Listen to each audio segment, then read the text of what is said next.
SSLC ತೇರ್ಗಡೆಗೆ ಕನಿಷ್ಠ ಅಂಕ 35ರಿಂದ 33ಕ್ಕೆ ಇಳಿಕೆಯಾಗುತ್ತಾ? ರಾಜ್ಯ ಶಿಕ್ಷಣ ಇಲಾಖೆಯಿಂದ ಹೊಸ ನಿಯಮ ಸಿದ್ಧತೆಗಳು ನಡೀತಾ ಇದೆಯಾ?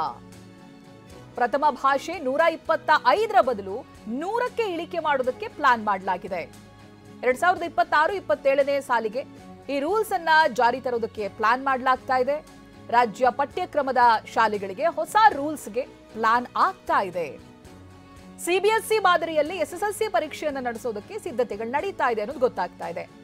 ಆಂತರಿಕ ಅಂಕ ಸೇರಿ ಒಟ್ಟಾರೆ 33% ಅಂಕ ಪಡೆದ್ರೆ ಪಾಸ್ ಆಗ್ತಾರೆ ಅಂತ. ಈಗ ಪಾಸಿಂಗ್ ಪರ್ಸೆಂಟೇಜ್ 35 ಇದೆ, ಅದನ್ನ 33ಕ್ಕೆ ಇಳಿಕೆ ಮಾಡೋದ್ರ ಬಗ್ಗೆ ಸಿದ್ಧತೆಗಳು ನಡೀತಾ ಇದೆ ಅನ್ನೋದು ಗೊತ್ತಾಗ್ತಾ ಇದೆ. ಪ್ರತಿನಿಧಿ ವಿನಯ್ ಕಾಶಪ್ಪನ್ ಅವರ ಬಗ್ಗೆ ಡೀಟೇಲ್ಸ್ ಅನ್ನ ಕೊಡ್ತಾರೆ.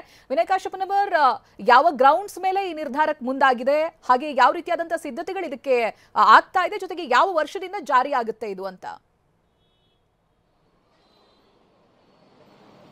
ಚೈತ್ರ, ಸದ್ಯಕ್ಕೆ ದೇಶದಲ್ಲೇ ಒಂದು ಸಿಬಿಎಸ್ಇ ಅಂದರೆ ಕೇಂದ್ರ ಪಠ್ಯಕ್ರಮ ಮಾದರಿಯಲ್ಲಿ 100 ಅಂಕಗಳಿಗೆ ಪರೀಕ್ಷೆ ನಡೆಸಂಥ ಸಂದರ್ಭದಲ್ಲಿ 20 ಆಂತರಿಕ ಅಂಕಗಳನ್ನು, ಇಂಟರ್ನಲ್ ಮಾರ್ಕ್ಸ್ಗಳನ್ನು ನೀಡಲಾಗುತ್ತೆ. 80 ಲಿಖಿತ ರೂಪದಲ್ಲಿ ಪರೀಕ್ಷೆಗಳಿಗೆ ಅಂಕಗಳನ್ನು ಬರೀಬೇಕಾಗುತ್ತೆ.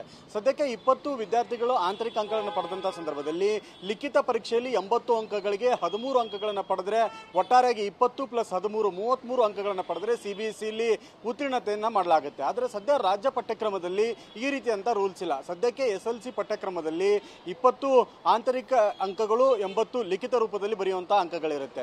ಒಟ್ಟು 100 ಅಂಕಗಳಿಗೆ ಪರೀಕ್ಷೆಯನ್ನು ಬರೀಬೇಕು. 20 ಅವರ ಬೇರೆ ಬೇರೆ ಕರಿಕ್ಯುಲಮ್ ಆಕ್ಟಿವಿಟೀಸ್ ಆಗಿರ್ಬೋದು, ಅಟೆಂಡೆನ್ಸ್ ಆಗಿರ್ಬೋದು, ಎಲ್ಲವನ್ನೂ ಸೇರಿ ಶಾಲಾ ಹಂತದಲ್ಲಿ ಆಂತರಿಕವಾಗಿ 20 ಅಂಕಗಳನ್ನು ನೀಡಿದಂತಹ ಸಂದರ್ಭದಲ್ಲಿ ಲಿಖಿತ ಪರೀಕ್ಷೆಯನ್ನು ಬರೆಯುವಂತಹ ಸಂದರ್ಭದಲ್ಲಿ ಒಂದು ಪರೀಕ್ಷೆಗೆ 15 ಅಂಕಗಳನ್ನು ಪಡಿಬೇಕಾಗುತ್ತೆ. ಒಟ್ಟಾರೆಯಾಗಿ 35 ಅಂಕಗಳನ್ನು ಪಡೆದ ವಿದ್ಯಾರ್ಥಿಗಳು ಪಾಸ್ ಆಗ್ತಾರೆ.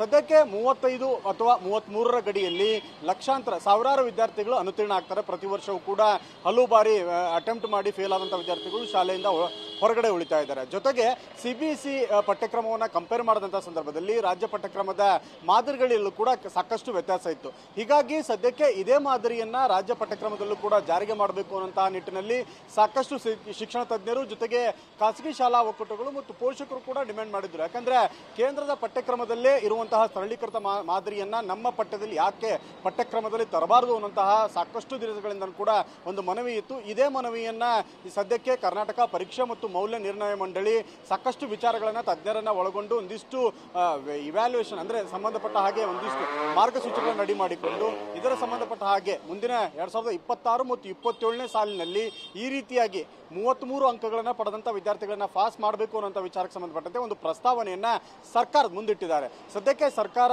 ಕೂಡ ಇದ್ರ ಬಗ್ಗೆ ಕೂಲಂಕುಷವಾಗಿ ವಿಚಾರವನ್ನ ಮಾಡ್ತಾ ಇದೆ, ಜೊತೆಗೆ ಚರ್ಚೆಯನ್ನು ಮಾಡ್ತಾ ಇದೆ. ಯಾಕಂದ್ರೆ ಕೇಂದ್ರದ ಪಠ್ಯಕ್ರಮದಲ್ಲೇ ಈ ರೀತಿಯಾಗಿ ಅವಕಾಶಗಳನ್ನ ಮತ್ತು ಅನುಕೂಲತೆಗಳನ್ನ, ಸಾಧ್ಯಾಸಾಧ್ಯತೆಗಳನ್ನ ಮಕ್ಕಳ ಶೈಕ್ಷಣಿಕ ಅನುಕೂಲಕ್ಕೆ ಸಂಬಂಧಪಟ್ಟಂತೆ ಮತ್ತು ಕಲಿಕಾ ಮಾಪನದ ದೃಷ್ಟಿಕೋನದಿಂದ ಇರುವ ಮಾರ್ಗಸೂಚಿಗಳನ್ನ ನಾವು ಕೂಡ ರಾಜ್ಯ ಪಠ್ಯಕ್ರಮದಲ್ಲಿ ಅನುಸರಿಸಬೇಕು ಅನ್ನೋ ದೃಷ್ಟಿಕೋನದಿಂದ 33 ಅಂಕಗಳಿಗೆ ಅನುಮತಿ ನೀಡುವಂತಹ ಸಾಧ್ಯತೆ ಬಹುತೇಕ ಇದೆ.